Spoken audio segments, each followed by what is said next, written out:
Afghanistan, the land of Mujahids. In the previous video, we discussed about the monarchical history of Afghanistan and how it was ended in 1973 by a coup d'etat. So in this video, we will dwell down about the Mujahids' rise in Afghanistan and the brutal civil war in late 80s and 90s. Chapter 1. The coup d'etat of 1973. The 1973 Afghan coup d'etat, also called by the Afghans as the coup of 26 Saratan and the self-proclaimed revolution of 26 Saratan 1352 by Hijri calendar, was led by Army General and Prince Muhammad Daud Khan along with Ghulam Rasuli against his cousin King Muhammad Zahir Shah on 17 July 1973, which resulted in the establishment of Republic of Afghanistan under a one-party rule led by Daud Khan. Daud Khan served as Prime Minister of King Zahir Shah from 1953 to 1963, and the relation with the king was strained, and he was also unable to hold political office after the 1964 constitution, which barred the members of Barakzai dynasty from being involved in politics. All these culminated into a hatred for the king, and eventual coup against him was successful. Daud Khan abolished the monarchy and replaced it with a new republic, declaring himself as the head of state and government. Also, he was the foreign minister and head of army. Daud Khan pledged to continue Afghanistan's long-standing neutrality. The coup was popular among the masses. The India and Soviet Union recognized the new government on July 19th. A lawyer Jigra was conveyed following the 1973 Jan election and approved a new constitution creating a presidential one-party state. Chapter 2. Saur Revolution. Muhammad Daud Khan was an autocratic ruler. Under his regime, he purged the communists in the government, have good relation with the USA and frosty one with Pakistan and USSR. It was a period of Cold War. The USA have lost the Vietnam War and was fearful that if Afghanistan went under the USSR influence, it will lead to the loss of whole South Asia. On the other hand, Daud Khan was also apprehended of USSR and wanted to build a closer relation with the USA, Western countries and the oil-rich Gulf nation. This led to his downfall as USSR supported PDPA in Afghanistan, a communist party.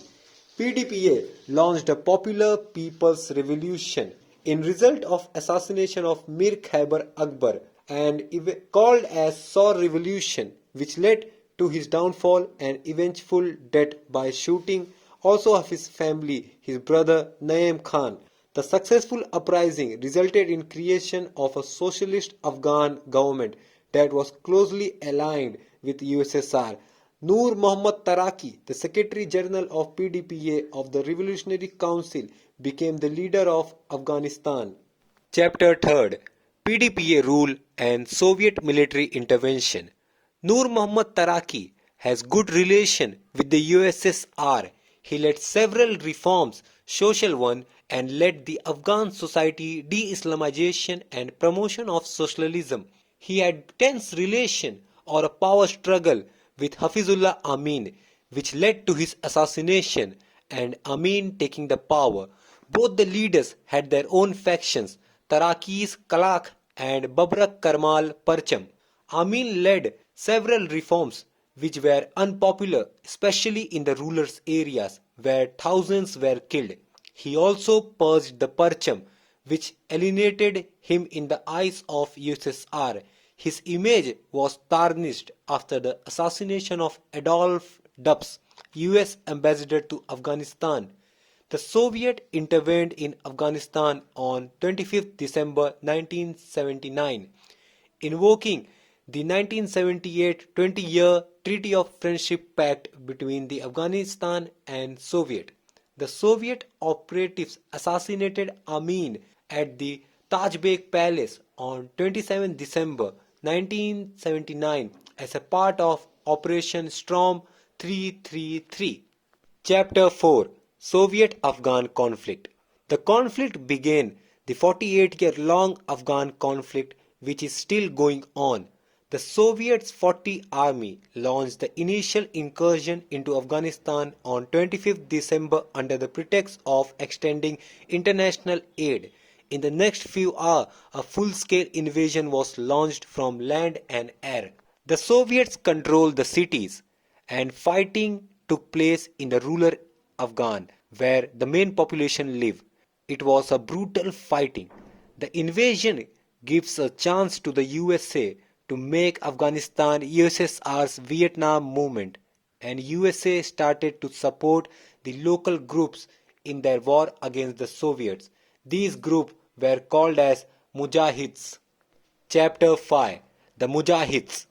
Mujahids existed before the Soviet intervention, mainly in small groups supported by Pakistan, but in 1979 the Pakistani government decided to limit the flow of financial aid to 7 organizations fighting the left-wing group. The Soviet invasion of 1979 turned the civil war into a war of liberation, and the jihad was more forceful than the previous Afghan empires had fought against the British and the Sikhs. These mujahids were supported by the USA financially and trained by Pakistan's ISI. ISI trained these mujahids in fight against the Soviet. Almost every social, religious and ethnic group protested the Soviet action, despite their removal of tyrannical Clark regime, and even the religious minorities of Afghan Hindus and Afghan Sikhs covertly assisted the Mujahideen. An exodus of Afghan happened in 1980, and total 84 resistance groups were formed in Peshawar, Pakistan. Aloya Jigra on Feb 21, 1980 passed a resolution to fight and resist the Soviet intervention. 7 major Mujahideen groups were recognized by Pakistan and its allies based in Peshawar. These groups were called the Peshawar 7. The first group were under the group of the political Islamists. They were first Jamiat-e-Islamiyya leader Bahruddin Rabbani, second Hafz-e-Islami leader Gulbuddin Hekmatyar.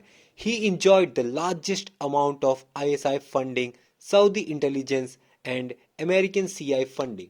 Third, Hafz-e-Islami Khalis leader Muhammad Yunus Khalis. Fourth, Ittihad-e-Islami leader Abdul Rasul Sayyid. He was influential in international recruitment of jihad. The second group of Afghan traditionalists. First, Harkat-e-Inqalabi Islami leader Muhammad Nabi Muhammadi. Second, Zabah-e-Nazaf-e-Milli leader Sivaktullah Mujahidi favored Zahir Shah. He was a supporter of monarchy system. Third, Mazah-e-Milli leader Sayyid Ahmad Jilani, most liberal, secular and pro-Western leader.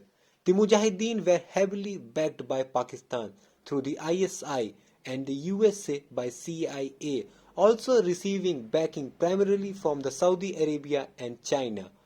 Covert support came from the UK, Egypt and West Germany. The CIA's Operation Cyclone was a program to arm and finance the Afghan Mujahideen in Afghanistan prior and during the military intervention of Soviet Union in the support of Democratic Republic of Afghanistan. It was said that it was the largest and most successful covert operation ever. Chapter 7. The First Afghan Civil War. Mujahideen groups, some of them ostensibly united as a part of the Afghan interim government in the years 1989 and 1992, proclaimed as their conviction that they were battling the hostile puppet regime of the Republic of Afghanistan in Kabul.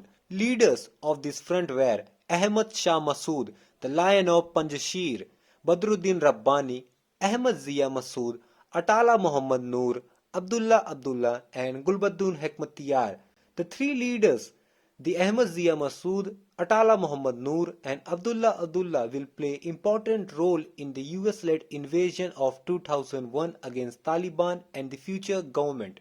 These Mujahideen force conquered the city of Khost in 1992, which was under a 11-year siege. It resulted a great blow to the Najibullah government. The fall of Soviet Union in 1992 and internal infighting led to the weakness of his government. The economic crisis deepens in Afghanistan. General Abdul Rasid Dostum of the Afghan National Army defected and allied with Habs-e-Wahadat and Jamiyat-e-Islami. All these led to the resignation of Najibullah from the post of president. Chapter 6: Soviet Withdrawal from Afghanistan. The Mujahids won the Afghan War.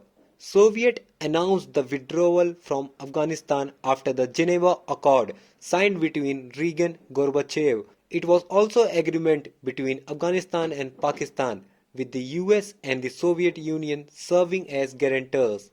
The Soviet Union conducted a total military withdrawal between 15th May 1988 to 15th Feb 1989. With the withdrawal of Soviet Union, the PDPA under Najibullah was left alone. Now the Mujahids spent all their energy to oust his government and form their own in Kabul. Chapter 8: Mujahids fight for the control of Kabul, the Second Afghan Civil War. With Najibullah ousted and Kabul with no leader, the Mujahids began an attempt to take Kabul for themselves. In the quest, the most brutal was Gulbuddin Hekmatyar, who allied himself with the Kalak and was on the verge to overrun Kabul, but was stopped by the strong forces of Ahmad Shah Massoud and Abdul Rasid Dostum, who entered the city themselves and ousted Gulbuddin Hekmatyar from Kabul. In all this scenario, the Mujahideen parties discussed in Peshawar, Pakistan, which does not include Hekmatyar, agreed on the Peshawar Accords announced on 26 April. Jamiyat's leader Badruddin Rabbani was selected as the interim president. Later President Ahmad Shah Massoud became the defense minister for the Rabbani government, but they do not stop fighting for the Kabul. New groups entered Kabul, such as Habs-e-Wahadat, Ittihad-e-Islami, Junvish-e-Milli, Jamiyat-e-Islami, who were supported by the foreign element. In 1992 saw the brutal fighting and killing of thousands. 500,000 residents of Kabul had fled. The town was badly damaged. The war expanded all over Afghanistan. The infighting between the Ahmad Shah Massoud and Gulbuddin Hekmatyar saw the rise of Taliban in 1994, which became a force to reckon with, and captured Kabul in 1996.